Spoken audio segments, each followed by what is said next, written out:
Olá, nono ano! Sejam bem-vindos à nossa aula de filosofia. Filosofia.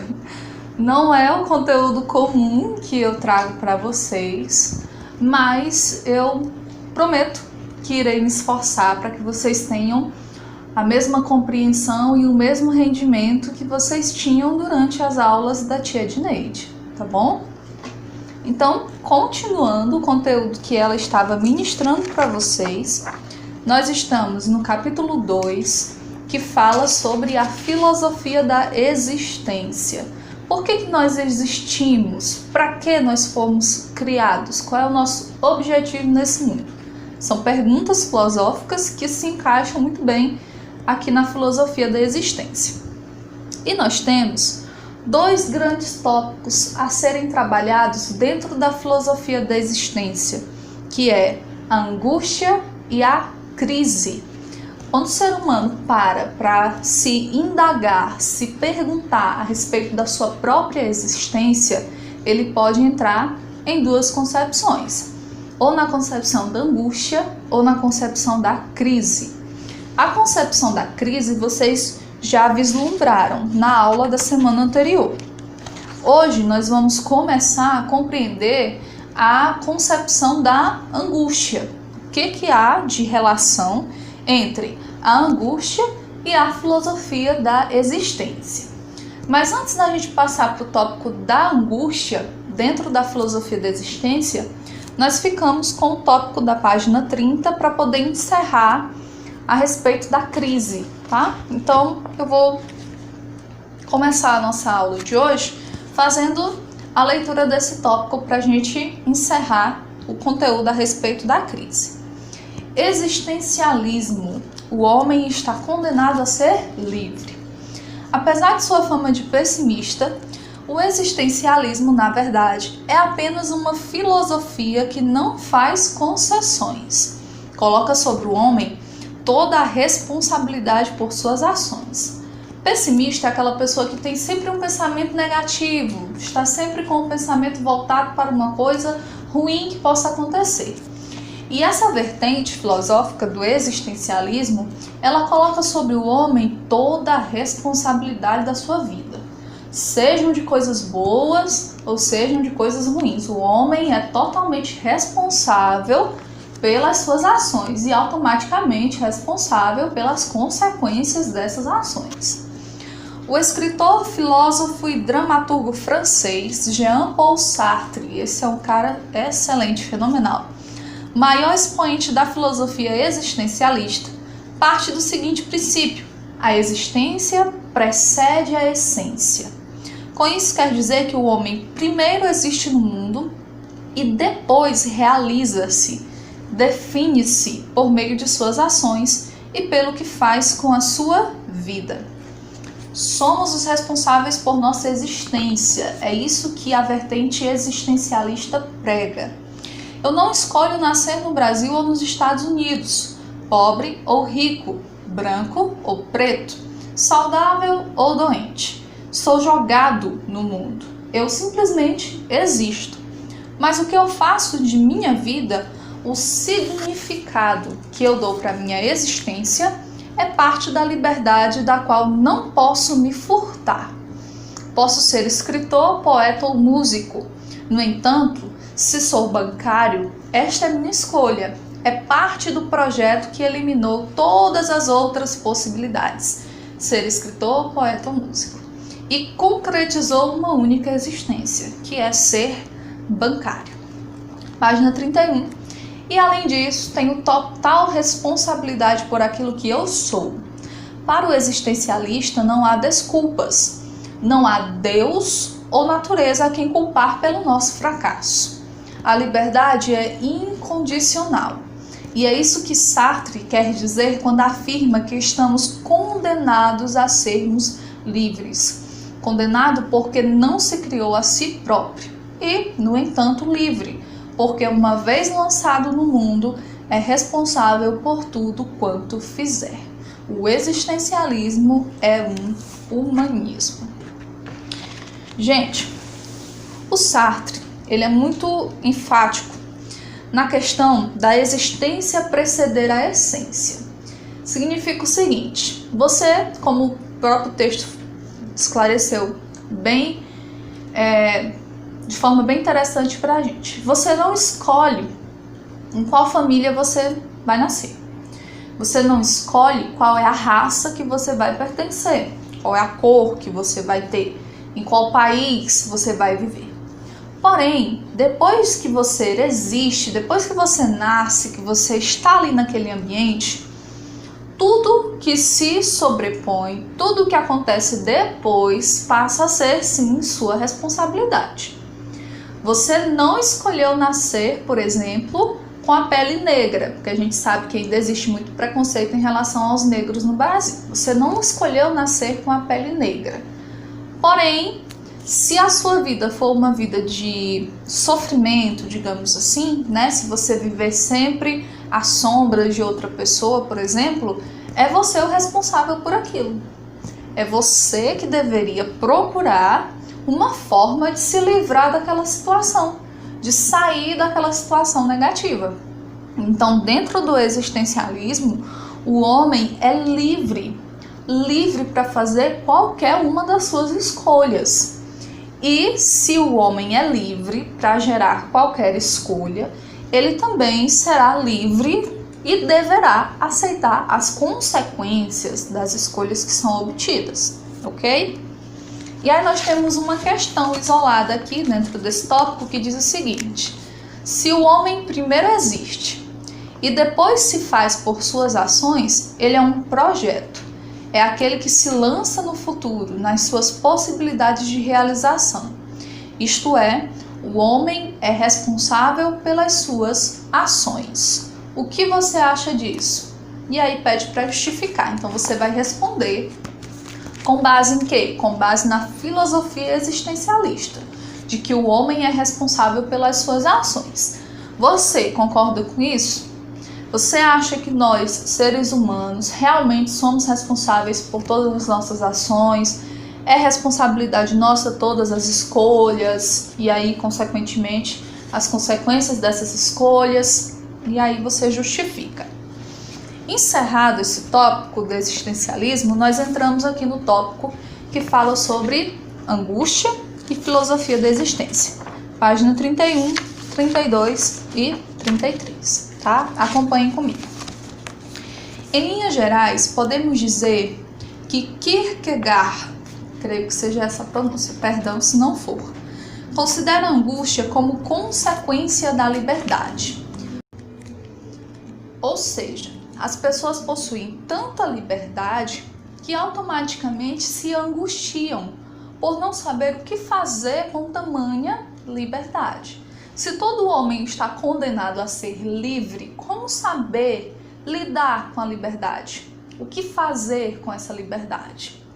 No entanto, a angústia também pode ser encontrada na inocência e na incerteza. Isso fica mais claro quando observamos a análise do filósofo sobre o conto que relata a queda de Adão.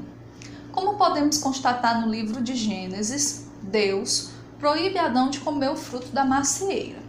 Porém, Adão não conhece o mal, pois o mal só pode ser conhecido depois que o experimentamos. Dessa forma, a personagem do Gênesis não compreende as palavras do ser absoluto. Ou seja, por que eu não posso comer a maçã? O que é o mal? Ele diz que eu não posso comer a maçã porque aí eu vou saber tudo sobre o bem e o mal. Mas no caso, Adão, vivendo no paraíso, só conhecia o bem. Então como que eu vou saber o que é o mal? Como que eu vou querer me livrar do mal se eu não sei o que ele significa? É isso que o filósofo indagou. Dessa forma, a personagem não compreende as palavras do ser absoluto e comprovamos que Adão, quanto ao que pode, não tem ideia alguma. De outro modo, estaríamos, o que acontece habitualmente, a pressupor já a consequência, isto é, a diferença entre o bem e o mal. Ou seja, Adão, por não conhecer o mal, não sabia necessariamente por que não comer a maçã. É isso que o filósofo fez, a linha de pensamento dele. Se, comendo a maçã, ele teria consciência do bem e do mal, para ele, até o momento, ele só conhecia o bem. Então, o mal não seria uma coisa ruim, porque ele não tinha experiências com o mal. Deu para esclarecer? O pensamento dele é um pouco confuso. Continuando. Adão não sabe que comer a maçã é desrespeitar a Deus, dado que o seu estado é de ignorância. Aqui, ignorância como falta de conhecimento, tá? Qualquer palavra que o Ser Supremo disser será ininteligível para Adão. Assim, Adão não sabe que comer a maçã é um ato proibido. Mais que isso, Adão não sabe o que é pecar. Realmente, até aquele momento, né, lembrando da história bíblica, até aquele momento, tanto Adão como Eva, dentro do paraíso, não conheciam o mal. Não conheciam, não sabiam o que era pecar, o que era desobedecer, quais eram as consequências de fazer o que era errado. Até aquele momento eles não tinham essa experiência. Eles viviam de forma plena lá no jardim e só conheciam as coisas boas que Deus havia criado. Não tinham nenhum contato com aquilo de ruim que existia no mundo. Mais que isso, Adão não sabe o que é pecar. Não devemos esquecer que a personagem está no estado de inocência, visto que ela desconhece o significado da palavra pecado. Quem nunca pecou, provavelmente não saberia o que significava o pecado. Para que o indivíduo se torne culpado, ele deve primeiramente perder sua inocência. O filósofo demonstra essa relação quando diz que a inocência está presente sobre a ignorância do indivíduo e se descobre quando este peca. Ou seja, a partir do momento que você faz aquilo que é errado, de acordo com ele, você perde a sua inocência. E perdendo a sua inocência, você é conhecedor agora daquilo que era errado e que você, consequentemente, fez. Quando o indivíduo comete o pecado e se torna dessa maneira culpado, então nesse momento percebe que ele antes era inocente e que nada fará com que ele retorne ao estado anterior. Ora, a inocência é ignorância, portanto, não se sabe que está naquele estado. Depois que o indivíduo peca, a sensação, né, de acordo com ele, é que a pessoa descobre, né, que antes ele estava fazendo o que era correto e agora ele errou. E o pior, ele não pode agora retornar ao estado anterior de inocência. Por quê? Porque o pecado já foi cometido. Foi exatamente o que aconteceu quando ele comeu a maçã. Nesse sentido, encontraremos o surgimento do sentimento da angústia. Então é aí que a angústia surge dentro da filosofia do existencialismo. A angústia a angústia será a resultante da inocência. Kierkegaard afirma que existe no sentimento de angústia uma falta de determinação, a relação que ainda não se estabeleceu ou o espírito que não se determinou. Tudo isso traz consigo a sensação de um vazio. Aqui, um nada resultante da falta de algo determinado. A angústia guardará também uma ambiguidade. Como expressão da ignorância, a angústia surge em Adão no momento exato em que Deus faz a proibição. Quando isso acontece, vemos que a personagem fica diante de sua ignorância. Ele não entende o que Deus lhe diz. Adão tem diante de si mesmo o possível, fazer o que Deus manda ou não. Mas Adão não sabe o que Deus quer, pois é ignorante. Assim, notamos a angústia surgir em Adão, adquirindo um aspecto ambíguo que contém essa relação entre incerteza, liberdade e culpa. Ou seja, todo esse conto, toda essa referência ao personagem bíblico é uma tentativa de explicar como que o sentimento da angústia surge dentro da filosofia do existencialismo. Qual é o momento em que o ser humano sente angústia? Voltando para o conto lá da criação, para a personagem do Adão, Ele diz que a angústia surgiu exatamente no momento que Deus disse que não era para comer a maçã. Até então, Adão era inocente.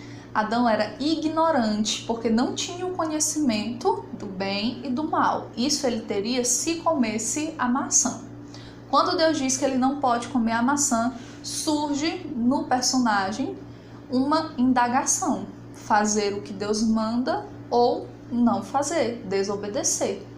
E a angústia surge dali. O que fazer? Qual ação escolher? O que decidir? Na angústia, encontramos a ambiguidade.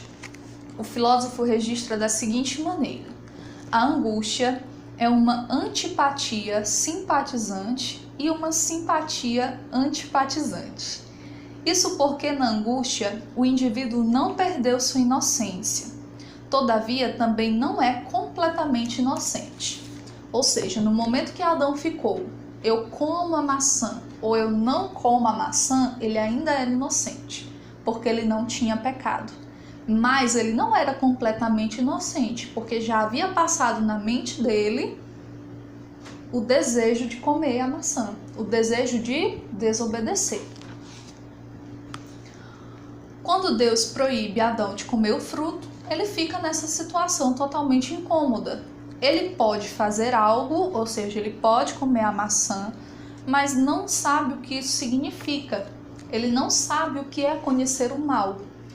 Neste aspecto, a inocência aparece como uma coisa que foi perdida, visto que a liberdade mostra ao indivíduo que ele pode fazer algo e que este poder já é um conhecimento, que é a consciência da liberdade. No entanto, a perda da inocência não se torna completa, porque o indivíduo não sabe o que ele pode fazer. A angústia aparece para Adão quando Deus o proíbe de comer a maçã. A consequência disso, qual foi a consequência da angústia de Adão? O pecado. Desrespeitar a ordem divina é pecar.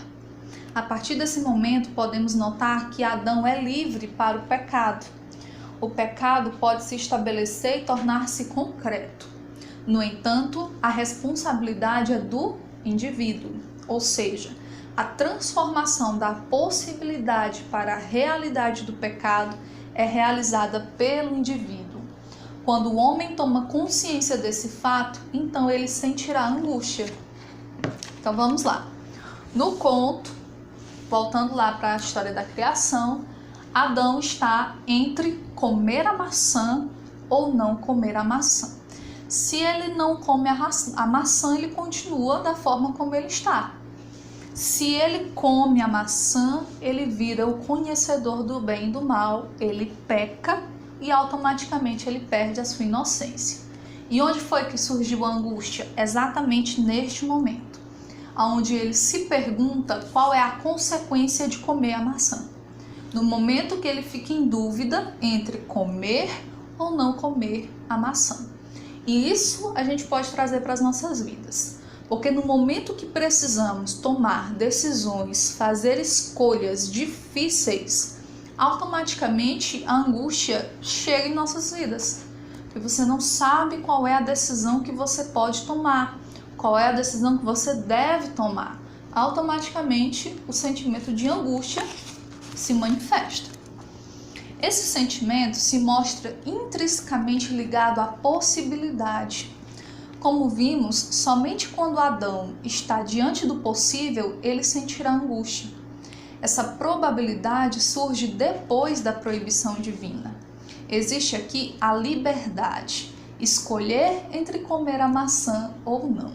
Até então, ele tinha a liberdade, né? Ele vivia no Jardim do Éden, ele tinha uma vida plena, mas ele não era instigado a respeito disso. Ou seja, não tinha nada que ele não pudesse fazer, a não ser aquela maçã. A angústia religiosa é a angústia do indivíduo que tem a consciência da possibilidade de pecar. O pecado depende do indivíduo e o gênio religioso tem a consciência desse fato. O gênio está diante de si solitário, pois sabe que pecar é uma ação realizada por ele mesmo. E dessa forma, ele sente-se angustiado. nesse sentido.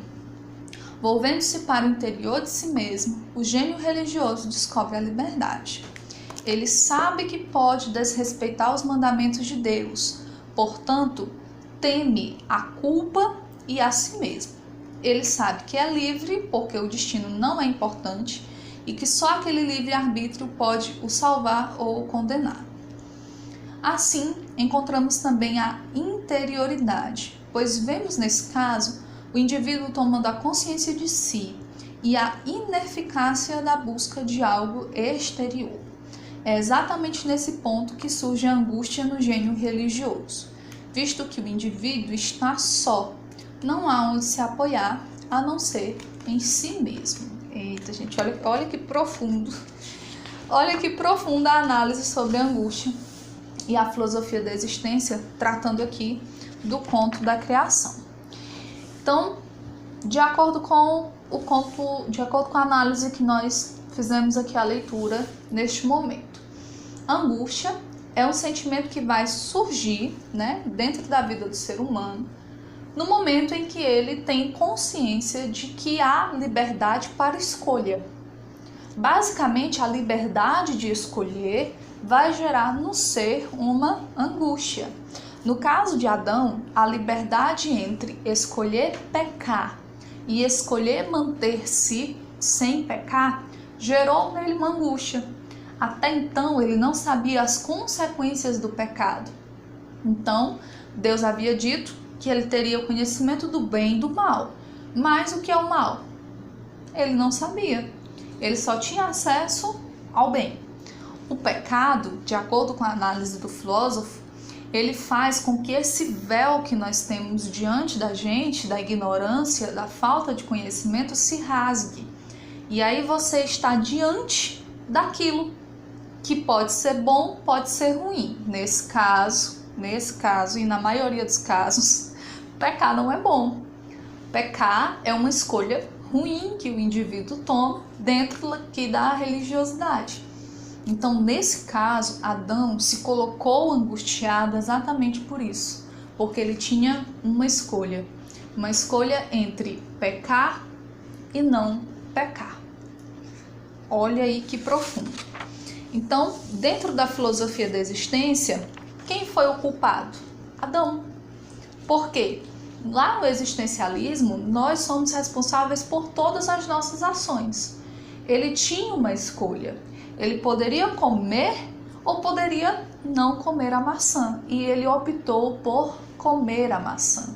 Portanto, ele é culpado. Olha que profunda essa análise. Muito, muito, muito profundo esse tema. Tanto o tema da crise como o tema da angústia dentro do existencialismo. Então agora, gente, nós passamos por uma questão na página 31 que vocês vão responder, tá? A respeito das ações, das escolhas do ser humano. E nós temos a atividade completa da página 34, 35 para ser respondida. Observação. A atividade vai até a página 36 na 7ª questão. Só que vocês não farão a 7ª questão, tá? Não farão a 7ª questão. Vocês responderão da 1ª até a 6ª questão, página 34 e página 35. Tia, e por que não responder a página 36? Porque a página 36, a 7ª questão, ela vai ser desenvolvida no formato de enquete, lá no nosso grupo do WhatsApp. Depois eu vou explicar como que a enquete vai funcionar, tá? Então, por isso, a 7ª questão não entra na resolução da atividade de vocês, ok? Repetindo, vocês têm uma questão para responder na página 31 e tem a atividade completa na página 34 e 35. Espero que vocês tenham entendido um pouquinho a respeito do existencialismo e principalmente da angústia aqui, fazendo um paralelo com o conto de Adão, ok? Até a nossa próxima aula e qualquer dúvida é só entrar em contato com a gente.